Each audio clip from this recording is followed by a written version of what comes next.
ప్రభువైన యేసుక్రీస్తు శ్రేష్ఠ నామములో మీ అందరికీ నా శుభములు. దేవుడు మిమ్మల్ని మీ కుటుంబాలను ఈ పునరుద్ధాన ఆదివార దినం వర్ధిల్ల చేయుగాక. ఈ యొక్క ఛానల్ అభివృద్ధి కొరకు సబ్స్క్రైబ్ చేసి అనేకులకు ఫార్వర్డ్ చేస్తున్న నా ప్రియ అక్క చెల్లెలకు నా హృదయపూర్వక వందనాలు. యేసుక్రీస్తు ప్రభువారు తన యొక్క పరిచర్య ప్రారంభ దినాల్లో ఒక పని చేశాడు, ఎండ్ ఆఫ్ దినములలో కూడా ఒక పని చేశాడు. ఒక అంకె చాలా ప్రాముఖ్యమైనది. యేసుక్రీస్తు పరిచర్య ప్రారంభంలో 40 రోజులు ఉపవాస దినమును ఆచరించాడు. ఎన్ని రోజులట? యేసు ప్రభు పునరుద్ధానుడై 40 దినాలు అనేకులకు సూచనగా కనిపించాడు. అందుకే ఈ పునరుద్ధాన దినం చాలా మంది ప్రపంచంలో దీన్ని వ్యతిరేకించరు. అతి కొద్ది మంది మూర్ఖులు మాత్రమే వ్యతిరేకిస్తారు. ఇది అబద్ధం అని అనుకుంటారు. కానీ మీకు ఒకటి నిజం చెప్తా, యూదులకు యేసు ప్రభు అంటే గిట్టదు. ఆయన యూదుడే, కానీ యూదులకే శత్రువు. ఆయన తండ్రి అయిన దేవుడు పంపించాడు అని ఎంత చెప్పినా సరే వినని మూర్ఖులు ఆ దినాల్లోనే ఉన్నారు, ఇప్పుడే కాదు. ఎందుకంటే ఆయన శిక్షించింది కూడా యూదులే, ఆయన అప్పగించింది వారే. ప్రియులారా గమనించాలి, చరిత్ర ఆధారాలు ఉన్నాయి. యేసు ప్రభు వారు మరణాన్ని జయించి 3వ దినం లేపబడ్డాడు అనడానికి ఆధారం ఏంటంటే యూదా సైన్యానికి ప్రారంభపు మొదటి శతాబ్దములో, అంటే సుమారుగా 32 సంవత్సరాల నుంచి, అంటే యేసుక్రీస్తు మనం అనుకోవాలంటే ఆయన మరణపు గడియలు సమీపించిన దగ్గర నుంచి, మరణానికి సమీపంగా సిలువలో వేలాడటానికి సంసిద్ధుడై, తండ్రి అయిన దేవుడు అప్పగించిన పనికి సంసిద్ధుడై ఉన్నప్పటి దగ్గర నుంచి, లేక ఆయన సువార్త ప్రారంభపు దగ్గర నుంచి ఒక చరిత్ర ఆధారం ఏంటంటే అసలు యేసుక్రీస్తు వారు ఎవరికి పుట్టాడు, ఎక్కడ పుట్టాడు, ఆయన ఏం చేశాడు, శిలువ మరణం పొందేంత భయంకరమైన శిక్ష, అంటే భయంకరమైన నేరారోపణ ఆయన ఏమైనా చేశాడా అనడానికి తిరస్కరించిన యూదుల్లోని నాయకుడే ఆయన అంగీకరించాడు. దేవునికి స్తోత్రం, హల్లెలూయా. అంటే ఎవరైతే ఏ యూదా జాతి అయితే యూదుల్లో పుట్టాడు, యూదులే అప్పగించారు, యూదులే శిక్షించారు, అదే యూదులకు సైన్యాధ్యక్షుడుగా ఉన్నటువంటి ఒక వ్యక్తి బలంగా దృఢంగా యేసు క్రీస్తు పుట్టుక నుంచి ఆయన మరణాన్ని జయించి తిరిగి పునరుద్ధానుడై తండ్రి అయిన దేవుని దగ్గరికి చేరేంత వరకు కూడా రుజువులతో కూడా ఒక పుస్తకాన్ని రాశాడు, యూదా చరిత్ర అనే ఒక పుస్తకం. ఆయన పేరు జోసఫస్. ఆయన పేరేంటట? జోసఫస్. ఆయన పురావస్తు శాస్త్రవేత్తలు కనుగొన్న కొన్ని గ్రంథాలను ఆధారం చేసుకుంటే ఆ పురావస్తు శాఖ వారు సేకరించిన దాంట్లో జోసఫస్ అనే అతను రాయబడిన గ్రంథం దొరికింది వాళ్ళకి. ఆ గ్రంథంలో ఏమి లిఖించబడింది అని అంటే యేసుక్రీస్తు యూదుల్లోనే పుట్టాడు, యూదా జాతి వాడు, యూదా గోత్రపు కొదవసింహం వంటి వాడు. కారణం ఏంటంటే ఆయన చాలా మంచివాడు ఆయన వర్ణించింది. కానీ ఒక యూదుల నాయకుడు ఉన్నవాడు అలా వర్ణించాడు. కానీ ఈయన వర్ణించడానికి గల కారణాలు, ఆయన ప్రత్యక్షంగా చూసిన, ప్రత్యక్షంగా పొందుకున్న అనుభవాలు కొన్ని కారణమయ్యాయి. ఈ రోజుకి మనలో చాలా మంది యేసుక్రీస్తు నమ్ముతున్నాం అని అంటారు, కానీ పరిపూర్ణమైన నమ్మిక మనలో ఉండదు. ఉండిద్దా? నమ్మేవారు క్రీస్తు వల్ల నడవాలి కదా, ఎందుకు అపనమ్మకంగా నడుస్తాం మనం? అసలు పరిపూర్ణమైన విశ్వాసము ఆది కాలంలో ప్రారంభపు దినాలలో యేసుక్రీస్తు మరణాన్ని జయించి పునరుద్ధానుడైనప్పుడు అపోస్తలులు 12 మంది కాదు 120 మంది స్థిరపరచబడ్డారు. చప్పట్లు దేవుని స్తుతిద్దాం. వారు ఎంత స్థిరత్వాన్ని సంపాదించుకున్నారంటే ప్రభువు కోసం తమ ప్రాణాలు ఇవ్వడానికి కూడా సంసిద్ధులై ఉన్నారు. ఈరోజు కొన్ని చరిత్ర ఆధారాలు నేను చెప్తాను, బైబిల్ సత్యాలు కొన్ని చెప్తా. బైబిల్ సత్యంలో 20వ అధ్యాయము మనం చూసినట్లయితే యోహాను సువార్త ప్రారంభము నుంచి చూద్దాం, ముగింపు వరకు కూడా 31వ వచనం వరకు కూడా ఈ రోజు యోహాను సువార్త 20వ అధ్యాయము 1 నుంచి 31 వరకు ధ్యానం చేస్తూ అపోస్తుల కార్యాల గ్రంథం 4వ అధ్యాయం 5వ అధ్యాయాన్ని కూడా టచ్ చేసుకుంటూ వెళ్దాం. టచ్ చేసుకుంటూ మన ప్రసంగాన్ని ముగించుకుందాం. చరిత్ర ఆధారాల్లో దేవుడు నిజంగా తండ్రి అయిన దేవుడు తన ప్రియమైన కుమారుడైన క్రీస్తు ప్రభువారిని సర్వలోక పాప పరిహారార్థము తన రక్తాన్ని చిందించడం కొరకు తన ప్రాణం ఇవ్వడం కోసం కుమారుణ్ణి పంపాడు అనడానికి చాలా ఆధారాలు ఉన్నాయి బైబిల్లో.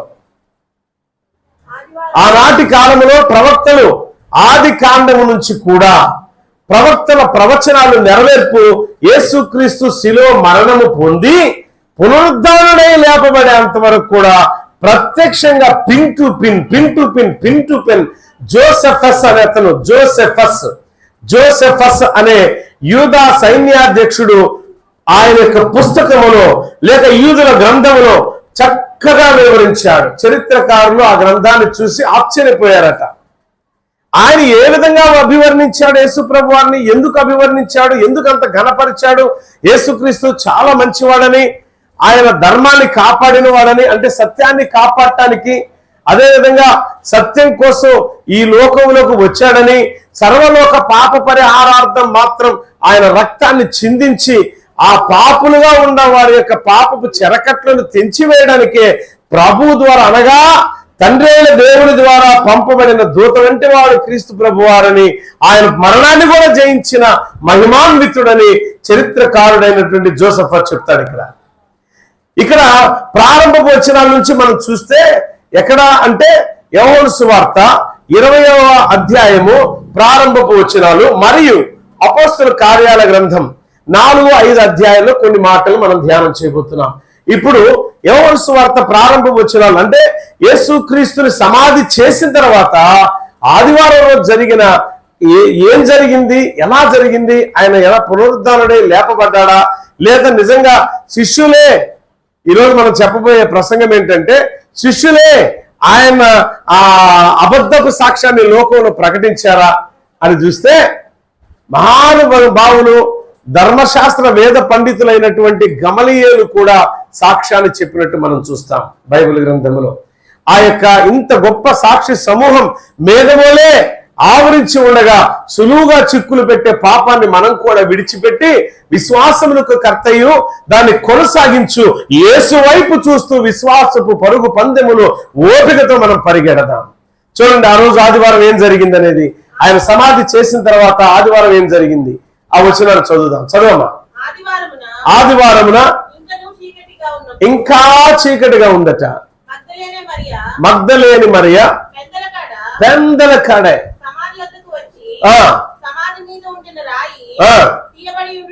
సమాధి దగ్గరకు వచ్చింది. సమాధి దగ్గరికి వచ్చి ఆ సమాధి మీద పుర్లించబడిన లేక దొర్లించబడిన రాయిని చూసి ఆశ్చర్యపడింది. ఈ మగ్దలేని మరియా మొదటి సువార్తికురాలు. ఎవరంట?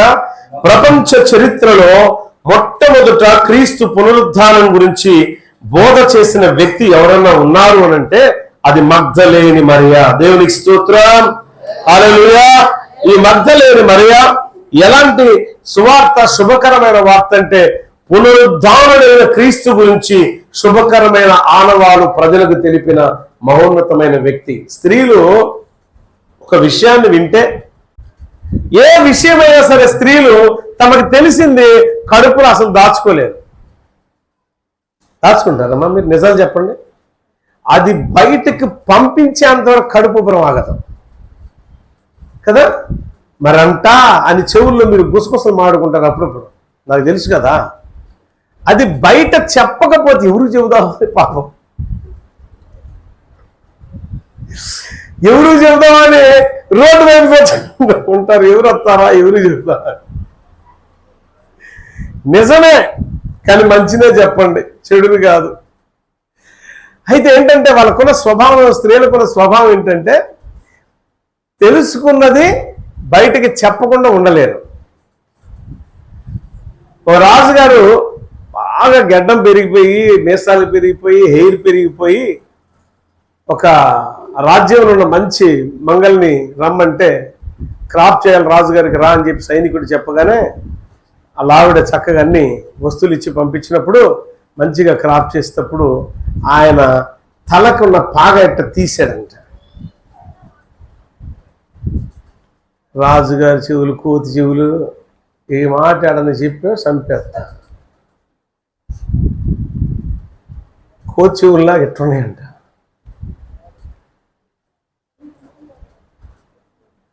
అని చెప్పేసి గబగబా క్రాప్ చేసి గడ్డం చేసేసి, కానీ ఒక్కడే నవ్వుకుంటూ వస్తున్నాడు. చెబితే నా ప్రాణం పోయింది, నేను చెప్పను అనుకుంటూ సైలెంట్గా వచ్చి ఇంటికి వచ్చేసాడు. భార్య ఎదురు చూస్తుంది, రాజుగారి విశేషాలు ఏమైనా చెప్తాడేమో మా ఆయన చూద్దామని. ఇంటికి రాగానే భార్య అడుగుతుంది, ఏమండి రాజుగారికి క్రాప్ చేయడానికి గడ్డలు చేయడానికి వెళ్ళారు కదా, ఏంటి సంగతులు విశేషాలు అంతఃపుర విశేషాలు అంటే అంటున్నాడు. కానీ చెప్పట్లా, ఒక్కడే నవ్వుతున్నావు. చెప్పకపోతే మాత్రం నీకు నాకు కట్ అంది. అంత మాట అని మాకు ఎవరు చెప్పకంటే, నాకు తెలీదా ఏంది చెప్పొద్దని చెబుతున్నా, నేను ఎవరు చెప్పను ఎట్టి పరిస్థితిలో అని. ఆమె కాదమ్మాయి, నువ్వు కానీ చెబితే నన్ను చంపేస్తారమ్మాయి, రాజాకినమ్మాయి, ఎట్టి పరిస్థితి నా భర్త ప్రాణం నేను కోల్పోను, నీ ఏం జరిగింది చెప్పంటే, రాజుగారు ఉన్నాడు కదా, ఉన్నాడు, క్రాప్ చేయడం వెళ్ళావు, వెళ్ళావు, అసలు ఏం జరిగింది చెప్పు. చెప్తున్నావు విన్నమ్మాయి. ఆ తలపాగట్టి తీంగనే చెవులు కాస్త టంగనట్టు వచ్చేసినాయి.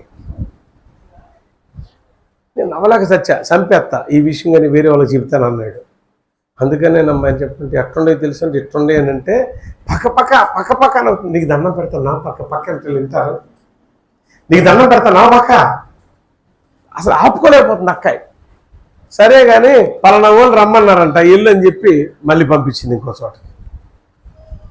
పక్కింటి అక్కాయలు ఖాళీగుండి ఏం చేస్తారు, వచ్చి అడుగుతున్నారంట ఏంది రాజుగారి విశేషాలంటే, అమ్మ అవి నేను చెప్పలేను అని నవ్వుతూ, నేను ఎవరికని చెబుతానా అక్క, నువ్వు చెప్పింది నేను ఎవరికని చెబుతానా, చెప్పు భలేదానివే, నేను అంత నమ్మకస్తున్నా నీకు అన్నప్పుడు ఆమె పక్కనున్న అక్క చెల్లెలకు చెప్పేసింది. ఈ వార్త అలా రాజుగారి చెవిని పడింది. ఎక్కడున్నారు లాక్కరండి అన్నారు. అంటే ప్రాణం పోయిద్దని తెలిసిన మాట మాత్రం చెప్పండి భద్రంగా దాస్తారు కదా మీరు, ఎట్టి పరిస్థితులు మీ దగ్గర దాగదు. కానీ ఇక్కడ జరిగింది ఏంటంటే, యేసుక్రీస్తు పునరుద్ధానపు దినం ఆదివారం పెందల కడనే ఒక స్త్రీ లేచి వెళ్ళింది. ఈ మాట మీరు చెప్పండి, పెందల కడనే ఒక స్త్రీ ఆయన సమాధి యొద్దకు వెళ్ళినది. అంటే ఎవరు సమాధి అంటే ఎవరి దగ్గరికి వెళ్ళింది? ఇప్పుడు మనం పెందల కాడ ఎక్కడికి వెళ్ళాలి? మనం వెళ్తున్నామా?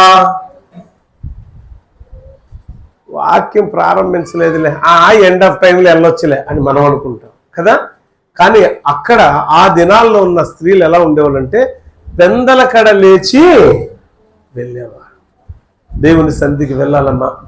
అక్కడికి వెళ్ళినప్పుడు సమాధి తెరిచి ఉండుట చూసి గందరగోళానికి గురై, నా ప్రభు దేహం ఎక్కడుందా, ఎవరు తీసుకెళ్లారా, ఎవరు దొంగిలించారా, ఏం చేశారని ఆందోళనతో దుఃఖాక్రాంతురాలై తన శిష్యులకు వచ్చి చెప్పింది. పేతురు యోహానుకి చెప్పినప్పుడు పేతురు యోహాను పరుగున వచ్చారు. ముందుగా వారిద్దరిలో వచ్చింది ఎవరంటే యోహాను భక్తుడు. ఎందుకంటే యంగ్స్టార్ అయిన యువకుడు వచ్చి తొంగి చూశాడు, సమాధిలో యేసయ్య లేడు. వెంటనే వెనకాల వస్తున్న పేతురు దగ్గరికి వెళ్ళి, అయ్యా నిజమే ఆమె చెప్పింది, సమాధిలో మన ప్రభువు లేడయ్యా అని అన్నప్పుడు ఇక లోనకి వెళ్ళి చూస్తే వస్త్రాలు మాత్రమే ఉన్నాయి, ఆయన లేడు. ప్రియులారా, ఆ తరువాత మరియ అక్కడే మగ్దలేని మరియ ఏడుస్తూ ఉంది. వీళ్ళు వచ్చేసారు, మగ్దలేని మరియ ఏడుస్తుంటే మగ్దలేని మరియ మరొకసారి అలా చూసినప్పుడు ఆయన సమాధి దగ్గర తల దగ్గర ఒక దేవదూత, కాళ్ళ దగ్గర ఒక దేవదూత కూర్చుండి ఉండట చూసి ఏడుస్తూ ఉంది. నా ప్రభు ఎక్కడికి వెళ్ళాడు అని, నా ప్రభుని ఎవరు తీసుకెళ్లారు అని చాలా దుఃఖం. అంటే క్రీస్తు పట్ల ఆమెకున్న ప్రేమ ఎంత అత్యధికమో గమనించండి. శిష్యులు ఎవరు కూడా దుఃఖపడలా, ఏడ్చినట్టు లేదు. కానీ ఈ మొక్కత ఏడ్చింది. అంటే ఏమో ఎంతగా ప్రేమించింది క్రీస్తు ప్రభు వారిని. నువ్వెంత ప్రేమిస్తున్నావు ప్రభు కోసం, ఏనాడన్నా ప్రభువు నామమున ప్రార్థన చేసేటప్పుడు ఒక్క దినమన్నా కన్నీటితో నువ్వు ప్రార్థన చేసిన ఆనవాళ్ళు నీ చరిత్రలో ఉన్నాయా చెప్పుకోవడానికి? కొంతమందికి చరిత్ర ఉంటుంది. ఏంటి చెప్పుకోవడానికి కొంత చరిత్ర ఉంది. ఏంటంటే డబ్బు ఎంత సంపాదించామా, నగలు ఎన్ని సంపాదించామా, ఆస్తిపాస్తులు ఎన్ని సంపాదించామా, ఎన్ని కూడబెట్టామా, ఎంతమందిని మోసం చేశామా, ఎన్ని దొంగతనాలు చేశామా, ఎన్ని దోపిడి, ఎన్ని ఉంటే అదొక చరిత్ర. కానీ కొంతమంది చరిత్ర ఎలా ఉండిద్దంటే చరిత్రలో నిలిచిపోయే చరిత్ర ఉండిద్ది. వారు క్రీస్తునందు ఏకమై ఉన్నవారు. ఇక్కడ ఆమె దుఃఖాక్రాంతురాలై ఉన్నప్పుడు ప్రభువే ఆమెనే మరియా అని పిలిచారు. చూడండి అమౌంట్ ఎక్కడుందో 20వ అధ్యాయంలో 16-17 వచనం అనుకుంటా. యేసు అమ్మా ఎందుకు ఏడ్చుచున్నావు, ఎవరిని వెతుకుచున్నావు అని ఆమెను అడుగగా ఆమె ఆయన తోటమాలి అనుకొని, అయ్యా నీవు ఆయన మోసుకొని పోయిన ఎడలా ఆయన ఎక్కడ ఉంచుతావో నాకు చెప్పు. ఎంత ప్రేమ అండి! ఒకవేళ ఆ దేహాన్ని తీసుకొని పోతే అది ఎక్కడుంచావో దయచేసి నాకు చెప్పు అని ఏడుస్తుంది. ఏడుస్తూ ఉండగా అప్పుడు అంటున్నాడు ప్రభువు ఎవరని తెలుసా, నేను ఆయన ఎత్తుకొని పోదునని చెప్పినప్పుడు యేసు ఆమెను చూచి మరియా మరియా అనగానే స్వరాన్ని గుర్తుపట్టి, ఏం గుర్తుపట్టిందట? స్వరాన్ని గుర్తుపట్టింది. ఇదే యోహాను సువార్తలో ఒక మాట ఉంటుంది, ఆయన గొర్రెలు ఆయన స్వరమును వినును. చెప్పాలి, ఆయన గొర్రెలు ఆయన స్వరమును వింటాయి. ఇప్పుడు ఆయన గొర్రెలైన వారు ఆయన స్వరాన్ని వింటాయి అనడానికి ఆనవాళ్ళేంటో తెలుసా? మరియా ఆయన గుర్తుపట్ల, కానీ ఆయన స్వరాన్ని గుర్తుపట్టింది. దేవుని స్తోత్రం, హల్లెలూయా. దైవజనుడు నిలబడి మాట్లాడేటప్పుడు గమనించాలి, ఇది దైవజనుని స్వరమా దేవుని స్వరమా అని మనం ఆలకించాలి. అబ్జర్వేషన్ ఉండాలి. క్రైస్తవ జీవితంలో మనం జీవిస్తున్నామంటే గుడ్డెద్దు చేలో పడ్డట్టుగా మనం వెళ్తున్నాం వస్తున్నాం కాదు. ఏమి నేర్చుకుంటున్నాం, ఏం బోధిస్తున్నారు, ఏమి నేర్చుకుంటున్నాం, ఆ బోధ నిజంగా క్రీస్తు ఆత్మ ద్వారా కలిగిన బోధ, మనుషుల బోధ. అబ్జర్వేషన్ ఉండాలి, మనకి ఆలోచన ఉండాలి. దైవికమైన బోధ హృదయాల్లో పేరుకుపోయిన కొవ్వును కూడా కట్ చేసింది. ఆమేన్, హల్లెలూయా. ఆ క్రొవ్వు అనగా అర్థం ఏంటి తెలుసా? గర్వం, అహంకారం, ఈర్ష, పగలు, ప్రతీకారం, లోకానుసారమైన సమస్త విధాలైనటువంటి మలినంతో కూడుకున్నదే. గుండె కొవ్వు బాగా పడితే ఏమొచ్చిందట? ఏమొచ్చింది? కొవ్వు కొలెస్ట్రాలే పడితే ఏమొచ్చింది మనిషికి? ఏమి రాదు కదా. ఎవరు చెప్పారు? మీ ఇద్దరిలో హరికొండ నాలెడ్జ్ లేదు మీకు. మీ గుండెకి బాగా కొవ్వు పట్టింది అనుకోండి, మానవుని యొక్క గుండెకు బాగా కొవ్వు పడితే హార్ట్ పనిచేయదు, హార్ట్ బీట్ పనిచేయదు. కొలెస్ట్రాల్ బాగా పెరిగిపోయింది, అందుకని హార్ట్ బీట్ పనిచేయట్లేదు, కొలెస్ట్రాల్ కట్ చేయాలి అని అంటారు డాక్టర్. కానీ ఈరోజు క్రీస్తు నామమును ప్రకటించే వాక్యము నీలో ఉన్న కొలెస్ట్రాల్ కట్ చేయలుగాక. ఏంటా కొలెస్ట్రాల్ అంటే? గర్వం, అహంకారం, అవిధేయత, దేవునికి విరుద్ధమైన ప్రతి కార్యాలు, ఈర్ష్యలు, ద్వేషాలు, పగలు, ప్రతీకారాలు, వీటన్నిటిని దేవుడు సమాప్తం చేయనుగాక. ఈమె ఏడుస్తూ పలకరించగా ఆయన ఎప్పుడైతే మరియా అని పిలుస్తాడో వెంటనే ఆయన స్వరాన్ని గుర్తుపట్టి ఏముందో తెలుసా? రబ్బూని, హెబ్రీ భాషలో బోధకుడా. ఏముంది చదువుదాం ఒకసారి.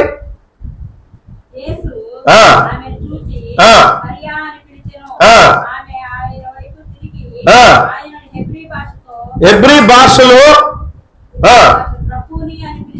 రబ్బూని అని పిలిచెను. అందుకు ఆ మాటకు బోధకుడని అర్థం. యేసు ఆమెతో, నేను ఇంకనూ తండ్రి యొద్దకు ఎక్కిపోలేదు గనుక నన్ను ముట్టుకోనవద్దు. మహిమదేవుతో ఉన్నాడు, నేను ఇంకా తండ్రి దగ్గరికి వెళ్ళలా.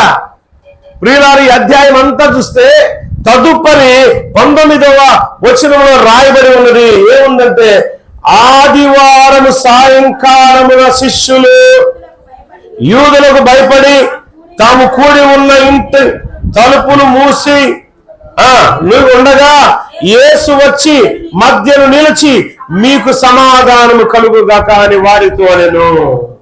తర్వాత ఆయన అలాగూ చెప్పి వారికి తన చేతులను ప్రక్కను చూపగా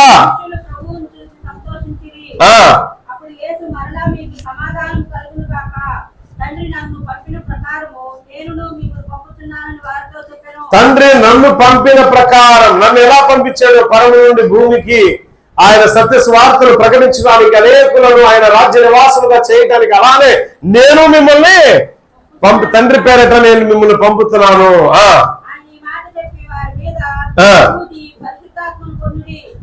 పరిశుద్ధాత్మను పొందుడి. మీరు ఎవరి పాపములు క్షమింతురో అవి వారికి క్షమించబడును, ఎవరి పాపములు మీరు నిలిచి ఉండనిత్తురో అవి నిలిచి ఉన్న వారితో చెప్పిన. యేసు వచ్చినప్పుడు 12 మందిలో ఒకడైనటువంటి దిదుమా అనబడిన తోమా వారిలో లేకపోయాం. ఇక్కడ జరిగింది ఏంటంటే అందరున్నారు కానీ తోమా లేడు. భారతదేశానికి సువార్తను ప్రకటించడానికి వచ్చిన తోమా అనే వ్యక్తి లేడు అక్కడ. వీళ్ళందరూ చెప్పుకుంటుంటే, అరే యేసుప్రభు వారు వచ్చారు, మన ప్రభు మన దగ్గరకు వచ్చారు, ఆయన కల్లారా నేను చూశాం, ఆయన వచ్చి ఆయనే అనటానికి ఆయన స్వరాన్ని మేము విన్నాం, కళ్ళతో చూసాం, చెవులారా విన్నాం, నోటితో మాట్లాడాం, ఈయనే ప్రభు మన ప్రభు అని చెప్పి రూఢిగా మేము నమ్ముచున్నాం, దృఢంగా నమ్ముచున్నాం అని చెప్పినప్పుడు తోమా అంటాడు నేను నమ్మను. ఏమంటాడు?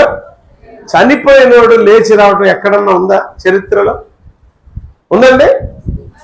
ఈ సంఘటన క్రీస్తు ప్రభువారు కాక చనిపోయిన వాడు చచ్చిపోయినోడు మళ్ళీ లేచి వచ్చిన సంఘటనలు ఉన్నాయా? ఉండి స్వార్థ ప్రకటించారా? కానీ ఇప్పుడు జరుగుతున్నాయి, మీకు తెలుసలేదు. ఇప్పుడు జరుగుతున్నాయి. నాకు తెలిసి ఒక అనుభవం ఉంది. ఆఫ్రికాలో మలావి అనే దేశంలో జాంబియా దేశస్థుడు చనిపోయినప్పుడు ముస్లిం అతను, ఆయన చనిపోయాడు, సమాధికి తీసుకొని వెళ్తూ ఉన్నారు. వెళ్తుండగా ఆయన ఎయిడ్స్ రోగంతో చనిపోయాడు. ఏ రోగం అట?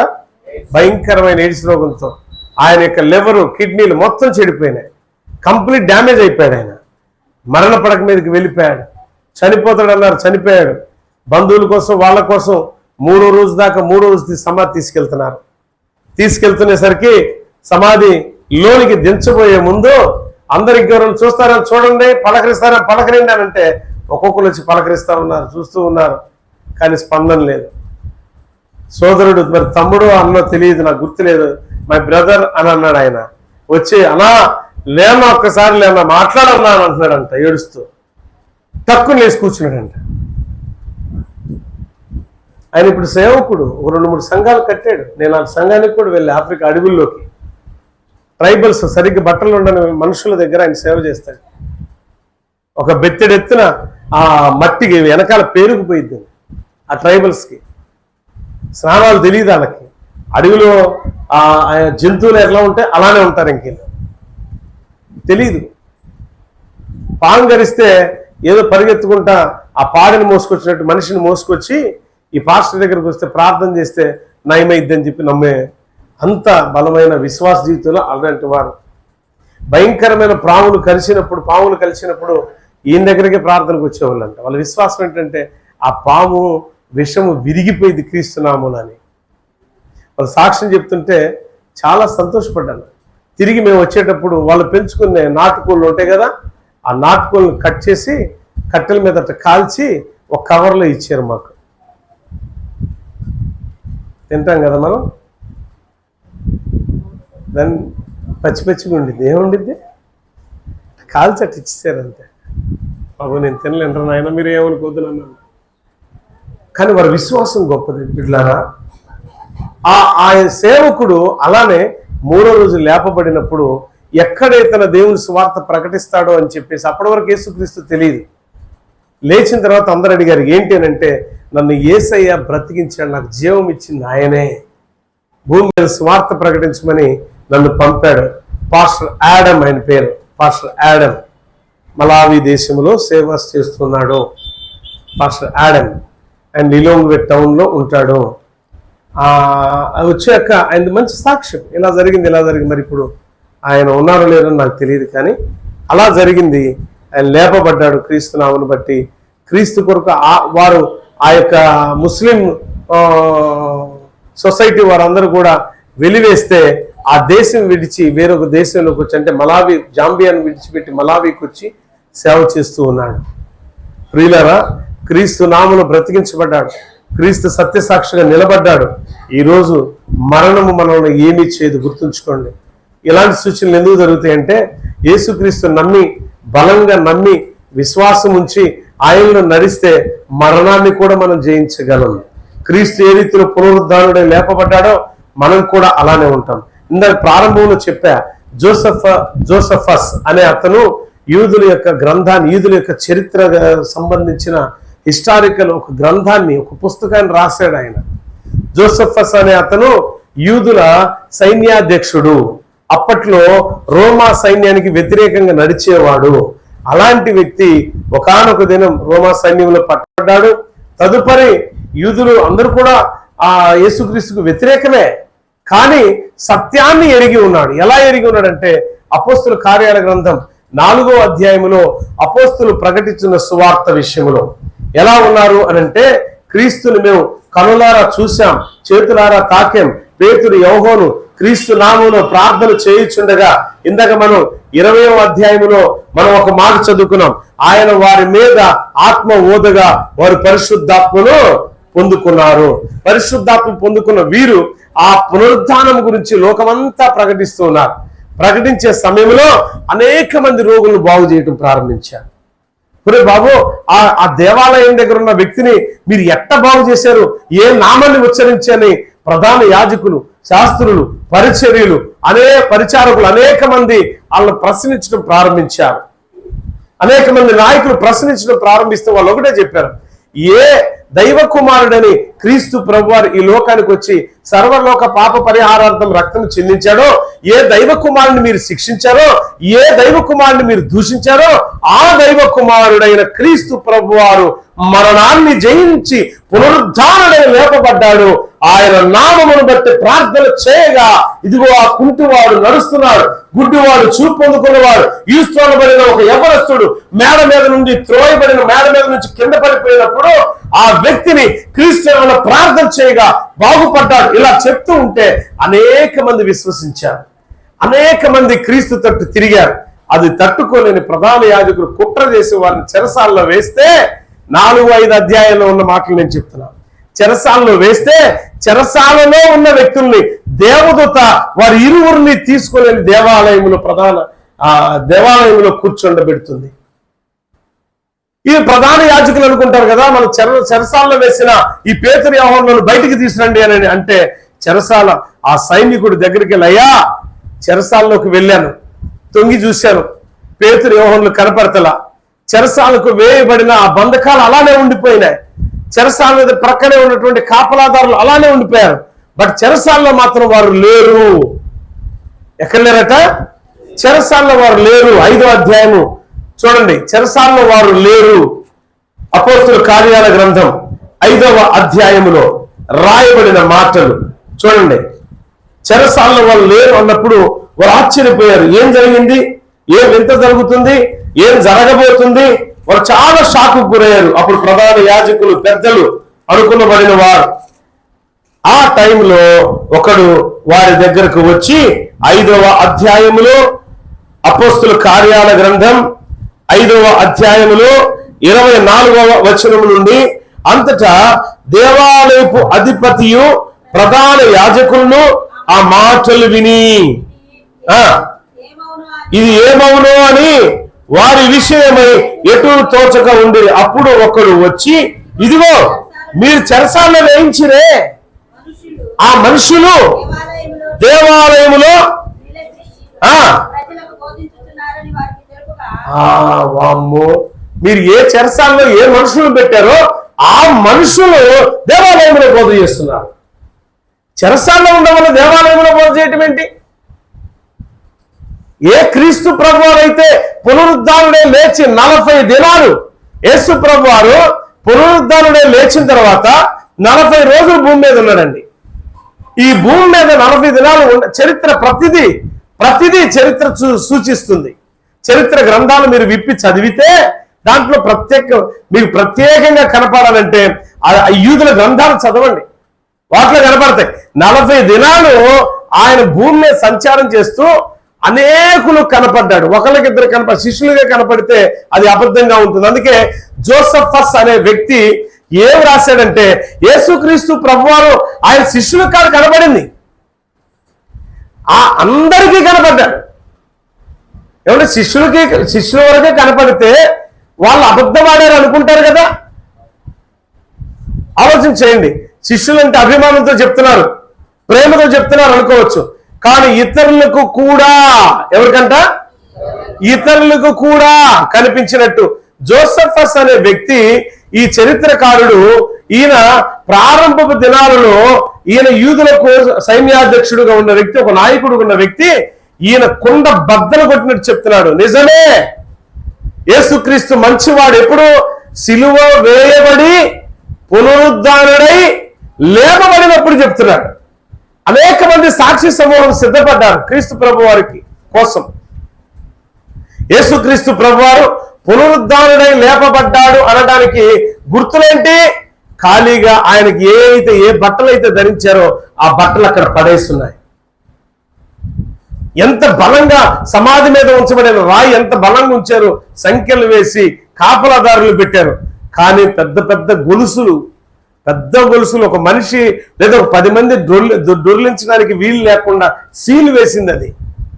కానీ అది ఆ గొలుసులు, ఆ సంఖ్యలు కూడా పటాపంచలైపోయినాయి, బ్రద్దలైపోయినాయి, ముక్కలైపోయినాయి. రాయి ఇలా తొలగించబడింది. ప్రభు కట్టిన వేసిన వస్త్రాలు తొలగించబడ్డాయి. మహిమ శరీరంతో ఉండి మగ్దలేని మరియకు కనిపించాడు మొట్టమొదట. ఆమె పునరుద్ధానుడైన క్రీస్తు గురించి సువార్తను ప్రకటించడం ప్రారంభించింది. తర్వాత శిష్యులు కనపడ్డాడు, వారు ప్రకటించడం ప్రారంభించారు.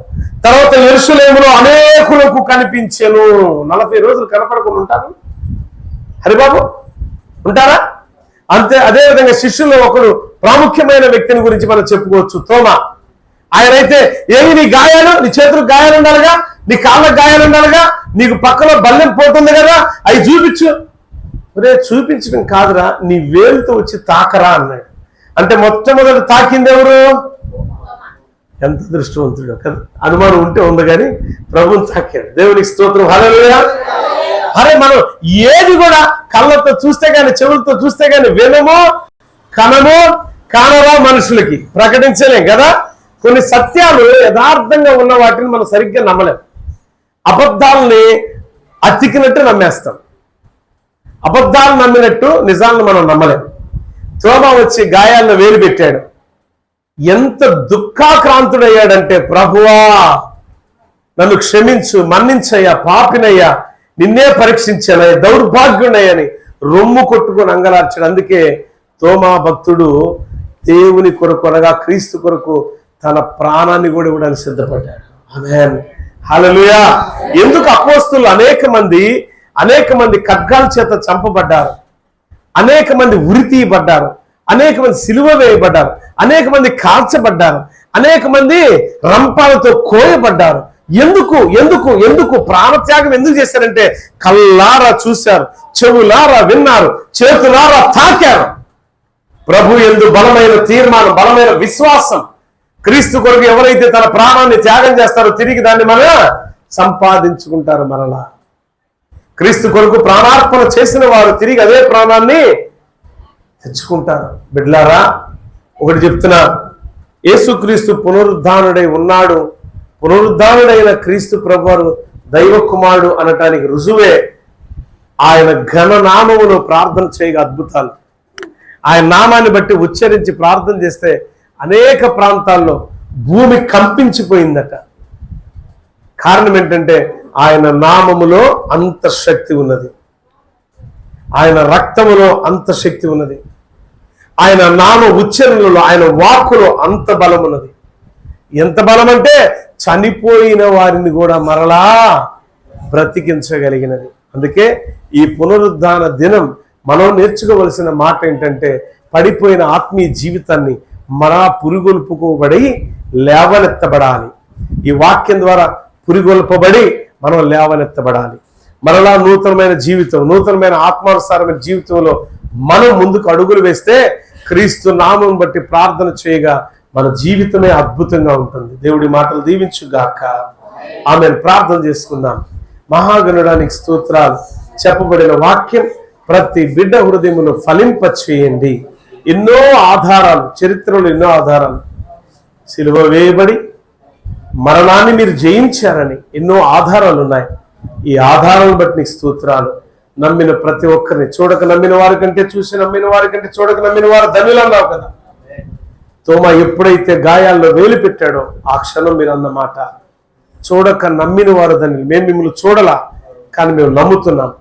ఈ నమ్మకాన్ని, ఈ విశ్వాసాన్ని స్థిరపరిచి బలపరిచి ఈ వాక్యాన్ని వీక్షిస్తున్న వారి పట్ల గొప్ప కార్యాలు క్రీస్తు నామములో జరుగును గాక.